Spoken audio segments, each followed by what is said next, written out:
हाँ जी, अगेन माफ़ी चाहूँगी मैं सबसे कि इतने दिन मैंने बीच में ब्रेक दे दिया, लेकिन चलो ठीक है, कोई कुछ ज़रूरी काम था इसलिए करना पड़ा। तो अपन पढ़ रहे थे राजस्थान के संत संप्रदाय, ठीक है। हिंदू संत कंप्लीट बहुत सारे हैं ना, जितने भी संत हैं सबको कवर कर लिया अपन ने। इसके बाद महिला संत वो भी कंप्लीट है अपनी, है ना। और मुस्लिम संत वो भी कंप्लीट है अपने, है ना। और सिख धर्म से संबंधित तो वैसे तो जो ये जैन सिख, अभी अपन क्या पढ़ रहे हैं, जैन संत है ना। वैसे तो थोड़ा बहुत अपन ने जब त्योहार पढ़े थे तब भी देखा था अपन ने, है ना। वो तो तीर्थंकर देखे थे, जैसे कि जैनों के प्रथम तीर्थंकर ऋषभ नाथ जी, है ना। और अंतिम तीर्थंकर जिन्हें आदित्यनाथ भी कहा जाता है, और अंतिम जो 24वें तीर्थंकर कौन से हैं, वो है महावीर स्वामी, है ना। मतलब कहने का मतलब कि जैनियों के कितने तीर्थंकर है, कुल 24 तीर्थंकर है। और फिर सिखों के बारे में भी अपन ने देखा था, जो त्योहारों से संबंधित देखा था, है ना। उसमें फिर ये भी देखा था अपन ने कि पहले और अंतिम जो सिख थे वो कुल मिला के 10 सिख गुरु हुए हैं। उनमें से पहले हैं गुरु नानक और अंतिम है गुरु गोविंद सिंह, है ना। पोष शुक्ल सप्तमी को गुरु गोविंद सिंह जयंती मनाई जाती है, ठीक है। वही सारी चीजें अपन ने देखी थी, है ना। महिला संत देख ही लिए हैं। अब देखते हैं अपन जैन संत, है ना। तो वो तो देखे थे अपन ने तीर्थंकर जब अपन ने त्योहार देखे थे, है ना। और अब अपन देख रहे हैं जैन संत। मैंने आपको जब शुरू किए थे जैन संत, उस टाइम ही आपको ये चीज बता दी थी कि एक है कौन सा संप्रदाय, तेरापंथी संप्रदाय, है ना। कौन सा, तेरापंथी संप्रदाय। जितने भी जैन संत है इसी से संबंधित अपन पढ़ेंगे ना, इसी से रिलेट है, तो अपने को याद करने में कोई दिक्कत नहीं होगी। इवन मैंने साइड में लिख के और आपको एक्सप्लेन करके इतना बता दिया था कि तेरापंथी संप्रदाय के जो प्रवर्तक हैं वो कौन है, वो है भिक्षु स्वामी, आचार्य भिक्षु स्वामी। प्रवर्तक वही है जो पहले गुरु, पहले आचार्य वही थे, मतलब उन्होंने, वो ही प्रवर्तक थे, है ना। स्थापना उन्होंने ही करी थी, शुरुआत उन्होंने ही करी थी। तो तेरापंथी संप्रदाय के जो प्रथम तीर्थंकर है वो कौन, प्रथम आचार्य हैं वो कौन थे, आचार्य भिक्षु स्वामी, ठीक है। उसके बाद अपन ने पढ़ा था आचार्य तुलसी स्वामी, है ना। तो आचार्य तुलसी है 90 आचार्य किसके, तेरापंथी संप्रदाय के, ठीक है। और आज है आचार्य महाप्रज्ञ, जो कि तेरापंथी संप्रदाय के कौन से 10वें आचार्य हैं, ठीक है। और मैंने आपको बोला था कि अभी वर्तमान में, अंतिम अपन नहीं बोल सकते, लेकिन तेरापंथी संप्रदाय के 11वें आचार्य या फिर वर्तमान आचार्य, ठीक है। जो 11वें हैं वही वर्तमान में कौन है, आचार्य महाश्रमण जी। कौन है, महाश्रमण जी। ये है महाप्रज्ञ जो कि 10वें हैं, ठीक है। और 11वें हैं महाश्रमण जी, ठीक है। महाप्रज्ञ की जगह महाश्रमण मत कर देना, फर्क है इन दोनों में, ठीक है, ध्यान रखना, है ना। और मैंने आपको ये भी बताया था, एक को याद रखने हैं, 8वें जो कि थे आचार्य कालूगणी। क्या बताया था, आचार्य कालूगणी, ठीक है। वो इसलिए बताया था कि कहीं कभार पूछ लिया जाता है कि जो आचार्य तुलसी है उनके पूर्ववर्ती और परवर्ती बताओ। पूर्ववर्ती मतलब उनसे पहले कौन थे, आचार्य तुलसी 90 नंबर के थे, तो 8वें नंबर के उनसे पूर्व कौन थे, आचार्य कालूगणी, वो उनके पूर्ववर्ती हो गए, है ना, आचार्य तुलसी के। आचार्य तुलसी के परवर्ती मतलब उनके बाद कौन थे, तो वो थे आचार्य महाप्रज्ञ, ठीक है। और आचार्य महाप्रज्ञ के परवर्ती पूछ लिया जाए तो कौन है, आचार्य महाश्रवण। और आचार्य महाप्रज्ञ के पूर्ववर्ती पूछ लिया जाए तो ये 10वें हैं, तो पूर्व कौन होगा, 90, तो वो कौन हो गए, आचार्य तुलसी जी, ठीक है। ये सारी चीजें क्लियर है आपको, है ना। तो चलिए शुरू करते हैं। तो आचार्य भिक्षु स्वामी, है ना, तेरापंथी संप्रदाय की शुरुआत करी थी, है ना। सारी चीजें अपन ने एक्सप्लेन करी थी। उसके बाद पढ़े थे आचार्य तुलसी, जो कि तेरापंथी संप्रदाय के 90 आचार्य माने जाते हैं। अणुव्रत आंदोलन, है ना, अणुव्रत आंदोलन की शुरुआत करी थी उन्होंने, ठीक है। अणुव्रत आंदोलन क्या होता है मैंने आपको अच्छे से एक्सप्लेन किया था। अणुव्रत महाव्रत में क्या फर्क होता है, ये चीजें भी मैंने आपको एक्सप्लेन करी थी। अणुव्रत और महाव्रत किस धर्म से संबंधित है, ये चीज भी मैंने आपको एक्सप्लेन करी थी, है ना। जैनों के 5 नियम कौन कौन से होते हैं, ये भी मैंने आपको बताया था कि क्या किन चीजों का संकलन करना चाहिए, संग्रह करना चाहिए, किन चीजों का विसर्जन करना चाहिए। सारी चीजें इससे पहले वाले वीडियो में अपन ने अच्छे से क्लियर कर ली है। अगर ज्यादा दोबारा एक्सप्लेन करूंगी वीडियो बड़ा बन जाएगा, है ना, कोई मतलब नहीं है। तो पिछले वाले वीडियो में सारी चीजें एक्सप्लेन कर ली। इसके बाद मैंने ये भी आपको बताया था कि जैनियों की 2 शाखाएं होती है। जैनियों के नियम बता दिए, अणुव्रत महाव्रत बता दिए, है ना।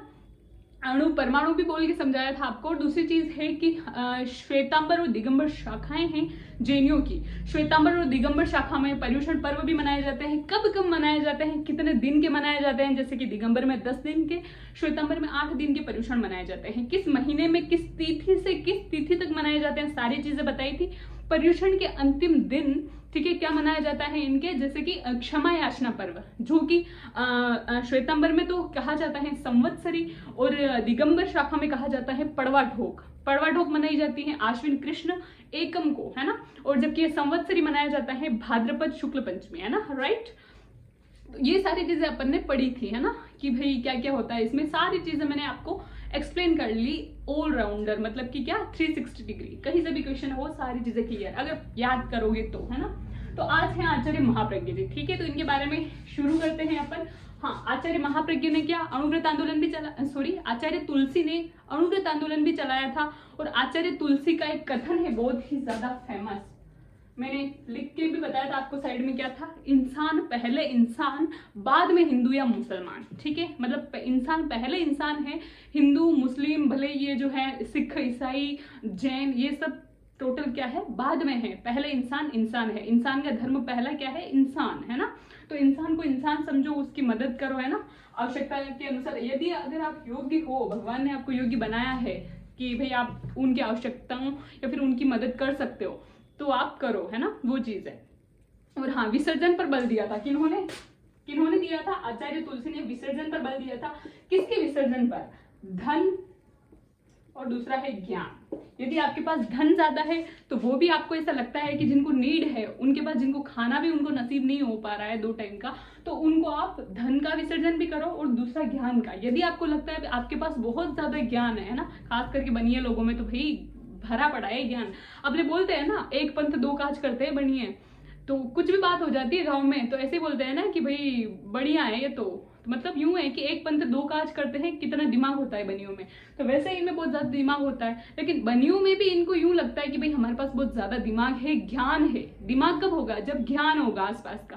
भाई दिमाग तभी तो होता है बुद्धि, जब ज्ञान होगा, है ना, ऐसे ही थोड़ी होगा। तो उनको लगता है कि अगर मान लो हमारे पास ज्ञान है तो आपको क्या करना चाहिए, ज्ञान भी वितरित करना चाहिए। अगर कोई आगे नहीं बढ़ पा रहा है, कोई कुछ चीजें कर रहा है, तो उनको बताओ कि आपको ये चीज करने से ये हो सकता है ना, बाहर निकलो, ये चीजें करो, आप इसकी तैयारी करोगे तो ये कर सकते हो, आप RS बन सकते हो, है ना, ये सारी चीजें, ठीक है। तो आपको ज्ञान भी बताना चाहिए। इवन बहुतों को पता भी नहीं होता RS होता क्या है, तो उनको बताओ भी आप ये तैयारी करोगे तो ये कर पाओगे। तो सारी चीजें, ज्ञान का विसर्जन भी करो, है ना, बंटवारा मतलब बांटो ज्ञान को भी, ठीक है। आज है आचार्य महाप्रज्ञ, ठीक है। आचार्य महाप्रज्ञ का जन्म होता है, वो होता है टमकोर नामक स्थान पर। टमकोर नामक स्थान पड़ता है झुंझुनू में, ठीक है। जन्म से ज्यादा कोई इतना इंपॉर्टेंट नहीं है, ठीक है, लेकिन ये चीजें अगर आपको मेंस लिखना है तो उसके लिए ये सारी चीजें, बाकी आपको जो भी याद रखना है, अगर आप ऑप्शनल एग्जाम दे रहे हो तो मैं आगे राइट या फिर स्टार बना दूंगी, ठीक है। यह 13पंथी संप्रदाय, ये 13पंथी संप्रदाय के 10वें आचार्य थे, जो कि मैं आपको पहले एक्सप्लेन कर चुकी हूँ। इन्होंने अणुव्रत आंदोलन में मुख्य भूमिका निभाई थी। अणुव्रत आंदोलन की शुरुआत तो किसने करी थी, आचार्य तुलसी ने, ठीक है। 13पंथी संप्रदाय की शुरुआत करी थी आचार्य भिक्षु स्वामी ने, ठीक है। और अणुव्रत आंदोलन की शुरुआत करी थी आचार्य तुलसी ने, जो कि 9वें आचार्य हैं, ठीक है, 13पंथी संप्रदाय के। और 13पंथी संप्रदाय के जो 10वें आचार्य हैं आचार्य महाप्रज्ञ, उन्होंने अणुव्रत आंदोलन में मुख्य भूमिका निभाई। भाई अपन ऐसे दिमाग लगा सकते हैं ना कि जब 9वें आचार्य थे, कौन, आचार्य तुलसी, उन्होंने अणुव्रत आंदोलन की शुरुआत कर दी होगी। बाद में जब बूढ़े हो गए होंगे या फिर मतलब निर्वाण हो गया होगा, उनका ऐसा मानते हैं ना कि भाई मोक्ष की प्राप्ति हो गई होगी, या फिर उनकी जो फिजिकल कैपेसिटी नहीं रहती है ना कि भाई अब नहीं कर पाएंगे, तब दूसरे आचार्य बना दिए जाते हैं, मतलब उत्तराधिकार, है ना। तो उसके बाद इन्होंने संभाल लिया होगा काम। तो मुख्य भूमिका अणुव्रत आंदोलन में किसने निभाई थी, वो निभाई थी आचार्य महाप्रज्ञ ने, ठीक है। 1989 में इन्होंने क्या किया था, शिक्षा में साइंस ऑफ लिविंग की शुरुआत करी थी। 1989, ये इंपॉर्टेंट नहीं है यहाँ पर इंपॉर्टेंट है ये क्या, साइंस ऑफ लिविंग, जीने की वैज्ञानिक कला, ठीक है, जीने की वैज्ञानिक कला। अब ये होता क्या है आप मैं बताओ, वैज्ञानिक संत किसे कहा जाता है, आप मेरे को बताओ। राजस्थान के संत संप्रदायों में से अपन ने पढ़ा है ना, सॉरी संत संप्रदाय नहीं, लोक देवताओं में, है ना, वैज्ञानिक संत किसे कहा जाता है, जाम्बू जी को, है ना, पर्यावरण वैज्ञानिक या वैज्ञानिक संत, क्योंकि उन्होंने उनके जो नियम दिए थे 29 नियम, इसलिए उनके जो अनुयायी थे वो विष्णु ही कहलाई जाम्बू जी के, है ना। उन्होंने जो नियम दिए थे वो प्रकृति पे और पर्यावरण पे बेस्ड और विज्ञान के साथ जुड़े हुए थे। जैसे कि नीला कलर नहीं पहनना, है ना, ऐसे थोड़ी भाई नीला कलर देखते ही उनको मतलब आग लगती है, ऐसा नहीं है। उन्होंने ये बोला पश्चिमी राजस्थान में, है ना, गर्मी बहुत पड़ती है, तो नीला कलर थोड़ा गहरा होता है, वो प्रकाश को ऑब्जर्व करता है, जिससे गर्मी ज्यादा लगती है ना। तो भाई सफेद कपड़े आप पहना, उनका ये कहना था, तो उससे क्या होगी, प्रकाश ऑब्जर्वेशन कम होगा प्रकाश का, जिससे गर्मी कम लगेगी आपको, है ना। पश्चिमी राजस्थान में गर्मी बहुत ज्यादा पड़ती है, तो उनका क्या जो माइंड था वो एक वैज्ञानिक माइंड था कि भाई इसके पीछे उनका ये सिद्धांत था, है ना। तो इसलिए उनको वैज्ञानिक संत कहा जाता है ना। सारी चीजें भाई, जैसे कि पेड़ को नहीं काटना है, वैसे तो पश्चिमी राजस्थान में पेड़ों के नाम पे है ही खेजड़ी, लेकिन यूँ है कि भाई ऑक्सीजन के लिए तो ठीक है, वो भी जो है वो ठीक है, तो उनको नहीं करना है ना। तो सारी चीजें उनकी ट्रिक तो जो थी, सिद्धांत जो थे उनके, वो किसके थे, पर्यावरण से संबंधित थे, है ना, और विज्ञान से संबंधित थे, इसलिए उनको वैज्ञानिक संत कहा जाता है। अच्छा, 1989 यहाँ पर ये चीज इंपॉर्टेंट नहीं, यहाँ पर है क्या इंपॉर्टेंट है, साइंस ऑफ लिविंग, मतलब जीवन जीने की वैज्ञानिक कला। एक तो होता है जीवन, आपको पुराणों का, उपनिषदों का सारा नॉलेज है ना, वेदों का, ठीक है, जैसे कि महाभारत रामायण आज सब अपन देखते हैं टेलीविजन से, है ना, कि जुड़े हुए हैं कि कैसे क्या हुआ था, कैसे क्या। भाई अगर आप ध्यान से देखो तो महाभारत रामायण में इतना ज्ञान भरा हुआ है ना, अगर आप वेद वगैरह उपनिषद वो भी नहीं, पुराण वगैरह वो भी नहीं कर सकते, तो ये अगर देखोगे ध्यान से तो बहुत ज्यादा नॉलेज है इनमें, है ना, जैसे कि भागवत गीता, है ना, तो वो सारी चीजें हैं। तो इनके कहने का मतलब है आपको नॉलेज सारा होना चाहिए। कुल मिला के आपको मैं बात करूं, दो चीजें होती है, एक होती है मर्यादा, ठीक है, एक होते हैं संस्कार। जीवन जीने की वैज्ञानिक कला का मतलब होता है कि मर्यादा और संस्कार में रहते हुए सारी जो आधुनिक चीजें हैं ना वो कर लो। आप अपने जीवन का आधुनिकीकरण कर लो। आधुनिकीकरण कैसे, खाने पीने में हो सकता है, ओढ़ने पहनने में हो सकता है, रहन सहन में हो सकता है, आपके लाइफ स्टाइल में, टोटल में सब कुछ चीजें हो सकते हैं। आप लग्जरी लाइफ स्टाइल जी रहे हो ना भाई, आप एप्पल की चीजें यूज कर रहे हो, नॉर्मल तो कर ही रहे हो, लाइफ का जो स्टैंडर्ड है उसको आप बढ़ा रहे हो, लेकिन किसके साथ, मर्यादा और संस्कार, ठीक है। ये मर्यादा और संस्कार दो ऐसे वर्ड हैं जो जितने पुराने हो ना, कभी सुना है आपने ओल्ड इज गोल्ड, तो जो जितने पुराने हो ना वो ही अच्छे लगते हैं। और बाकी मॉडर्निफिकेशन होना चाहिए, जैसे कि आधुनिकीकरण लाइफ में हो, अगर टाइम जिस गति से आगे बढ़ रहा है ना आधुनिकतावाद की ओर, तो वैसे अपने को खुद को भी, जिधर हवा चलती है उधर अपने को भी चलना पड़ेगा, नहीं तो अपन क्या पछाड़ दिए जाएंगे, है ना, फेंक दिए जाएंगे हवा के रूप द्वारा। तो वही चीज है, तो चलना है आधुनिकीकरण की ओर, लेकिन किसके साथ, मर्यादा और संस्कारों के साथ, ठीक है। तो इनका और कोई और मतलब नहीं था। आचार्य महाप्रज्ञ ये कहना चाहते थे कि अपने को क्या करना है, आधुनिकीकरण तो करना है जीवन का, है ना, लाइफ के स्टैंडर्ड में, सब में चीजों में चेंज करना है ना, कि कौन सा ब्रांड क्या आ रहा है, किस चीज का क्या कर सकते हैं अपन, है ना, जैसे कि सॉरी मर्यादा और संस्कार, है ना, तो मर्यादा और संस्कार को साथ में लेते हुए चलना है, ठीक है।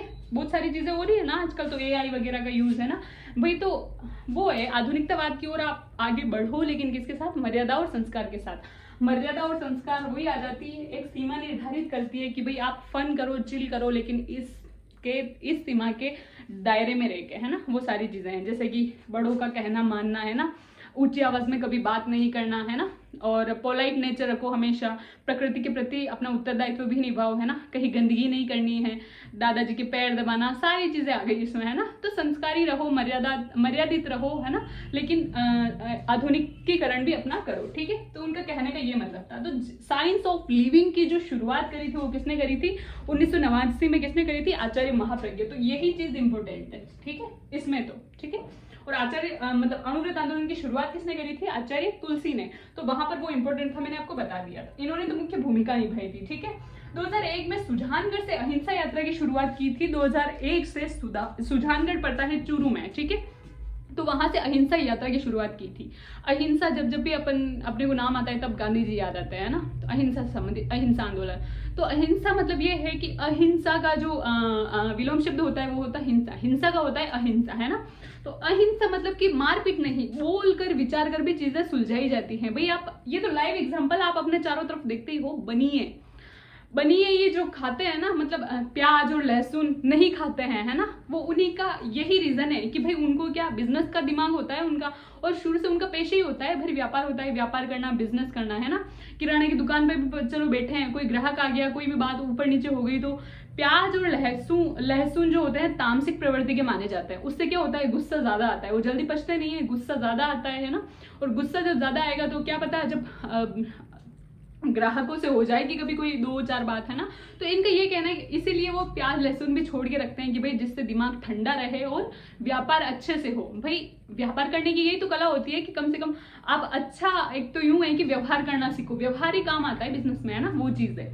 तो कम से कम आपके लड़ाई झगड़े नहीं हो, दिमाग शांत रहेगा तो आप अच्छे से बिजनेस कर पाओगे, है ना। तो इसीलिए तो क्या होता है, इन्होंने क्या बोला था, इन्होंने करा था अहिंसा यात्रा की शुरुआत कि भाई मारपीट नहीं करना है, वैसे भी बनिए, मारपीट बिल्कुल भी आपको देखने को मिलेगा बहुत ही कम, क्योंकि वो एजुकेटेड होते हैं और शुरू से इस नियम का तो वो पालन करते ही हैं, किसका, मर्यादा और संस्कारों का। ठीक है, तो ठीक है यार, पर वो जावा दे वेगा जो वेगा, है ना। तो ऐसे करके चीजें ये करते हैं। तो चलो ठीक है, ये कोई इतनी गहरी बात नहीं थी, लेकिन अहिंसा यात्रा की शुरुआत किसने करी थी? आचार्य महाप्रज्ञ ने 2001 से करी थी। कहाँ से? सुजानगढ़ चूरू से करी थी। ठीक है, 2003 में राष्ट्रपति, उस टाइम जो तत्कालीन राष्ट्रपति थे वो कौन थे? एपीजे अब्दुल कलाम। उन्होंने सूरत गुजरात में एक धर्म सम्मेलन का आयोजन करवाया था। और ये करवाया क्यों था? ये इसलिए करवाया था कि उस टाइम गुजरात में क्या हो रहे थे? सांप्रदायिक दंगे हो रहे थे। सांप्रदायिक दंगे बोले तो हिंदू मुस्लिम वगैरह, ये ना धर्मों से ही जो संबंधित होते हैं ना, ये सांप्रदायिक दंगे चल रहे थे। तब एपीजे अब्दुल कलाम जो थे, उन्होंने 2003 में क्या करा था? एक धर्म सम्मेलन की मतलब आयोजन करवाया था। कहाँ पर? सूरत गुजरात में। ठीक है, सूरत गुजरात में। और उस धर्म सम्मेलन मतलब होता है कि जितने भी धर्म हैं उनके बड़े बड़े आचार्य या फिर बड़े बड़े संत होते हैं, वो भाग लेते हैं। ठीक है, और अपने अपने धर्मों की अच्छी बातें बताते हैं। जैसे कि मैं आपको बताऊं, अकबर नीरा अनपढ़ था बिल्कुल, लेकिन है ना, उसने कुरान भी सीखी बाद में, है ना, और एक धर्म संसद बनाई थी। ठीक है, धर्म संसद में क्या करता था? एक साइड अकबर बैठ जाता था और इधर इधर सारे धर्म संसद में सारे धर्मों के क्या संत या आचार्य बैठ जाया करते थे, है ना, जो भी विशेषज्ञ होता था वो बैठ जाया करते और सभी अपने धर्मों की अच्छी अच्छी बातें बताते हैं। वैसे सब धर्म अच्छे ही होते हैं और सब अच्छी बातें ही होते हैं, तभी अच्छी बातों का संकलन होता है, तभी तो धर्म कहा जाता है उसको। लेकिन जो प्रायोरिटी जिनकी होती है ना कि भाई हमारे धर्म में ये बहुत अच्छी बात है ना, तो वो चीज बता दी उनको, ये धर्म की अच्छी बात है वो उन्होंने बता दी। तो ऐसे सारी चीजों की धर्म की अच्छी अच्छी बात होती है ना, उनका संकलन किया था किसने? अकबर ने। कहाँ पर? धर्म संसद में बैठ के सारे आचार्यों या फिर संतों से लेके। बाद में उसने अकबर ने एक धर्म चलाया था, दीन ए इलाही। कौन सा? दीन ए इलाही, है ना। इस बात से कोई संबंध नहीं है, लेकिन मैं आपको एग्जाम्पल के तौर पे बता रही हूँ। एक दीन ए इलाही एक धर्म चलाया था उसने, अकबर ने। उसमें क्या सारे धर्मों की जो अच्छी अच्छी बातें थी ना, उसका संकलन था इसमें। और बाद में इसके कोई मतलब इतने कोई फॉलोअर भी नहीं थे, एकमात्र वो फॉलोअर था इसका, वो भी था बीरबल। बीरबल की मृत्यु होने के बाद कोई भी इसका फॉलोअर नहीं था। लेकिन यूं है कि अकबर ने भी ये किया था। तो उसमें क्या धर्म संसद में सारे धर्मों के लोग बैठे थे अलग अलग, है ना, जो विशेषज्ञ। तो वैसे ही इस धर्म सम्मेलन में कौन? अलग अलग धर्मों के संत और आचार्य या विशेषज्ञ आके उन्होंने भाग लिया था, है ना। और उस जो सम्मेलन हुआ था, उस सम्मेलन की जो अध्यक्षता करी थी, वो अध्यक्षता किसने करी थी? वो आचार्य महाप्रज्ञ ने करी थी। साइड में नोट डाउन कर लेना यहाँ पे, ये चीज भी इससे संबंधित है। लेकिन इसकी जो अध्यक्षता करी थी वो किसने करी थी? आचार्य महाप्रज्ञ, जो कि 10वें आचार्य हैं। किसके हैं? तेरापंथी संप्रदाय के। ठीक है, ये आपको चीज ध्यान रखनी है। अच्छा, ये है सूरत गुजरात में पड़ता है, ये भी आपको अच्छे से पता है। लेकिन सूरत गुजरात, बताओ जब जो ये यूरोपियंस आए थे भारत में, है ना, क्या क्रम रहा था उनका? सबसे पहले आए थे पुर्तगाली, मैं लिखती हूँ। सबसे पहले कौन आए थे? पुर्तगाली 1498 में। ठीक है, उसके बाद आए थे डच 1602 में। उसके बाद आए थे अंग्रेज 3rd नंबर पे। कब आए थे? 1608 में। ठीक है, उसके बाद आए थे कौन? डेनिश 1616 में। ठीक है, उसके बाद कौन आए थे? फ्रेंच। कब आए थे? 1664 में। उसके बाद आए थे स्वीडिश का तो कुछ रोल ही नहीं था 1731 में। ठीक है, इनका तो कुछ रोल ही नहीं, इनको खुद को भी नहीं पता था कि भाई क्यों आए थे हम। बाकी तो कोई अपने सत्ता जमाने या फिर कोई भी व्यापार करने कोई ना कोई तो आया था अपने उद्देश्य से। लेकिन स्वीडिशों को तो पता भी नहीं था, स्वीडिश को तो, कि भाई हम क्यों आए हैं, इनका तो, है ना, वो चीज है। तो चलो मैं क्या बता रही थी आपको, सूरत गुजरात में अंग्रेजों की पहली स्थायी फैक्ट्री की स्थापना की गई थी। ठीक है, अंग्रेज जो कि भारत में पहली बार आए थे कब? 1608 में। ईस्ट इंडिया कंपनी 31 दिसंबर 1600, है ना, स्थापना हुई थी ईस्ट इंडिया कंपनी की, जिससे जॉन कंपनी भी कहा जाता है, बहादुर कंपनी, मर्चेंट कंपनी, है ना, बहुत सारी अलग अलग नाम है उसके। हाँ, तो अपने को मॉडर्न हिस्ट्री में नहीं जाना है तो मैं बता रही हूँ। तो 1608 में जब अंग्रेज आए थे तो आके उन्होंने 1611 में तो मसूलीपट्टनम में, है ना, जो कि पूर्वी तट पे पड़ता है, तो मसूलीपट्टनम में एक फैक्ट्री की स्थापना करी थी, जो कि अंग्रेजों की अस्थायी फैक्ट्री थी। लेकिन अंग्रेजों की जो भारत में स्थायी फैक्ट्री थी वो 1613 में कहाँ पर? सूरत गुजरात में रखी गई थी। तो चलो ठीक है, मेरा और कोई उद्देश्य नहीं था, यही उद्देश्य था कि साइड में आपकी एक चीज और क्लियर हो जाए, है ना। एक्स्ट्रा चीज पे इसमें तो फायदा ही है, नुकसान थोड़ी ना है। ठीक है, चलो। हाँ, तो सूरत गुजरात का हो गया। इसके बाद है बुक्स। ठीक है, बुक्स किनकी? आचार्य महाप्रज्ञ की। तो आचार्य महाप्रज्ञ ने बुक लिखी थी कौन सी? इसका मतलब ये राइटर भी थे। ठीक है, एक लेखक भी थे, ठीक है, आपको ये चीज ध्यान रखनी है। इनकी जो बुक है वो दो हैं, एक तो है परिवार और देश और दूसरी है economics of Mahavir. Economics of Mahavir, Mahavir कौन कौन है? जैनों के 24वें तीर्थंकर है, 24वें तथा अंतिम तीर्थंकर, ठीक है। कौन? महावीर। महावीर स्वामी का निर्वाण दिवस कब मनाया जाता है आप मुझे बताओ? जिस दिन दयानंद सरस्वती का और महावीर स्वामी का दोनों का निर्वाण दिवस मनाया जाता है वो मनाया जाता है दीपावली को। और क्या दीपावली कार्तिक अमावस्या वो आती है? आप मुझे कमेंट करके बताओ, मैंने तो पढ़ा दी है आपको, है ना, त्योहार वगैरह कमेंट किया करो आप। तो ये चीजें अपनी कंप्लीट हो गई, है ना। तो इनकी जो बुक थी किनकी? आचार्य महाप्रज्ञ की। आचार्य महाप्रज्ञ 10वें गुरु थे, ठीक है, किनके? जैनों तेरापंथी संप्रदाय के, ठीक है। और तेरापंथी संप्रदाय की शाखा से संबंधित है, आप मुझे बताओ। मैंने आपको शुरू में एक्सप्लेन कर दी थी सारी चीजें। तेरापंथी संप्रदाय क्या श्वेतांबर शाखा का संप्रदाय है? मुझे बताओ आप कमेंट करके, है ना। परिवार और देश इनकी जो है, परिवार और देश, और दूसरी बुक है इनकी इकोनॉमिक्स ऑफ महावीर, ठीक है। महावीर और इकोनॉमिक्स, परिवार और देश मतलब कि दोनों में अपने को क्या सामंजस्य कैसे बिठाना है ना, और चीजों को क्या करना है क्या नहीं करना है, मतलब कि जो भी चीजें हैं कि मॉडर्निफिकेशन करना है, परिवार को और देश को साथ लेकर चलना है, जो अपने भाईचारे की है ना, और संगठन की शक्ति जो भी आती है। धर्म सम्मेलन क्यों आयोजन करवाया जाता है धर्म सम्मेलन का? यूं कि एकता बढ़े, है ना, सभी धर्मों में जो धर्मों की अच्छी अच्छी बातें हैं उनका संकलन हो सके। क्या पता कोई धर्म में कोई अच्छी बात है तो अब दूसरे धर्म वाले उस बात को स्वीकार करें और अपने धर्म में मिलाएं, किसी दूसरे धर्म में कोई बात अच्छी हो तो वो अपने धर्म में मिलाए और सुधार करें, है ना, स्टैंडर्ड बढ़ाना। तो परिवार और देश के बारे में, है ना, जनहित के बारे में इसे अपन बोल सकते हैं। Economics of Mahavir, economics of Mahavir में होता है महावीर का अर्थशास्त्र, है ना। तो अर्थशास्त्र वैसे तो चाणक्य ने लिखी थी शुरुआत में, लेकिन ये है कि इकोनॉमिक्स ऑफ महावीर, इनका कहने का जो मतलब है कि धन का संग्रह, कुल मिला के इकोनॉमिक्स किससे? धन पे टिकी है पूरी की पूरी। कहने का यही मतलब है कि धन का संग्रह और विसर्जन, धन को कमाना कैसे है, संग्रह कैसे करना है, और विसर्जन मतलब है ना, बट इसको बांटना कैसे है, ये बनियों से ज्यादा कोई नहीं समझ सकता, है ना। कि भाई संग्रह, धन का संग्रह, भाई ये जो होता है ना सिंधी लोग और दूसरे होते हैं बनिए, इन धन का संग्रह करना इन्हीं से तो सीख सकते हैं अपन कि भाई किस हिसाब से कहाँ कहाँ दिमाग लगाए, कैसे कैसे पैसे कमा लेते हैं ये एक पंथ दो काज वगैरह सिस्टम करके, है ना।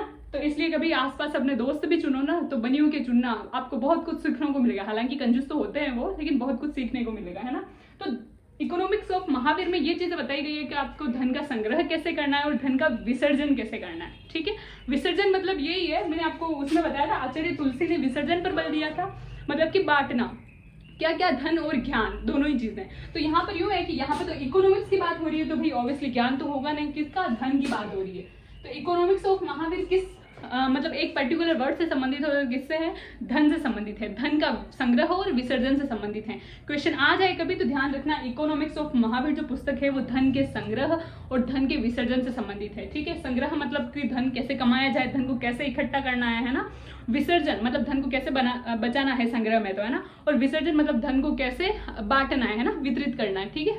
मतलब ऐसे नहीं कि जिनको नीड ही नहीं है उनको आप दे रहे हो और जिनको नीड है उनको नहीं दे रहे हो। तो इसी में बताया जाता है कि धन का विसर्जन, धन को अगर बांट भी रहे हो ना आप, किसको बांटना चाहिए, उसके क्या नियम होने चाहिए, किस ट्रिक से बांटना चाहिए। अगर आप धन दे ही रहे हो तो कम से कम उसी का तो भाई आपको पुण्य मिलेगा कि कम से कम जिसके सामने वाले के काम आ रहे हैं, सामने वाले के काम ही नहीं आ रहा है, अपन ने धन को दिया वो लेके पौवा पी लिया, है ना, तो फिर कहाँ काम आया ये अपना धन, ठीक है। तो उसी को दो जिसको वास्तव में नीड है वास्तविकता में, है ना, कि वो खाना खाएगा उसका पेट भरेगा। भाई पौवे से कौन सा पेट भरता है, दूसरे दिन खाली वापस, वैसे हालांकि खाने से भी होता है, लेकिन वो चीज है कि जहां पर आपको नीड है वहीं पर आप धन को क्या करो, विसर्जन करो, ठीक है। तो बस आज के लिए इतना ही। आचार्य महाप्रज्ञ 10वें आचार्य हैं किसके? तेरापंथी संप्रदाय के। तेरापंथी संप्रदाय के 9वें आचार्य हैं आचार्य तुलसी। आज तेरापंथी संप्रदाय के जो प्रथम आचार्य हैं या फिर जो प्रवर्तक माने जाते हैं जिन्होंने शुरुआत करी थी तेरापंथी संप्रदाय की, वो हैं आचार्य भिक्षु स्वामी। आचार्य कालूगणी जो कि 8वें आचार्य हैं। आचार्य महाश्रमण जी जो कि अंतिम नहीं वर्तमान तथा 11वें आचार्य हैं, क्योंकि क्या पता इसके बाद भी रह सकते हैं, तो अभी वर्तमान में 11वें आचार्य है ना, ठीक है। 10वें महाप्रज्ञ अपन ने पढ़ी ली है, ठीक है। और आचार्य कालूगणी को ध्यान ही रखना है ना। तो बस, और खास करके इनको तो मैंने कल आपको लिखाया था तो इनको तो याद करना ही है, क्या पता क्वेश्चन घुमा फिरा के आ जाए। तो आज अपने जैन संत भी कंप्लीट हो चुके हैं। अब नेक्स्ट टॉपिक कौन सा उठाना है ना, आर्ट एंड कल्चर का चल रहा है ना, तो ऐसे नहीं कि आप जियोग्राफी का टॉपिक बता दो, आर्ट एंड कल्चर ही पढ़ेंगे। पहले ये चीज़ अपन पूरी करेंगे, उसके बाद में हिस्ट्री पढ़ेंगे, उसके बाद में जियोग्राफी, सारी चीज़ें कवर करेंगे, है ना। तो इसलिए आप मेरे को बता देना कमेंट करके टॉपिक, कि अगर आप इंटरेस्टेड होगी कौन सा वाला, ये वाला टॉपिक होना चाहिए तो आर्ट एंड कल्चर से संबंधित, ठीक है। तो थैंक यू, आज के लिए इतना ही।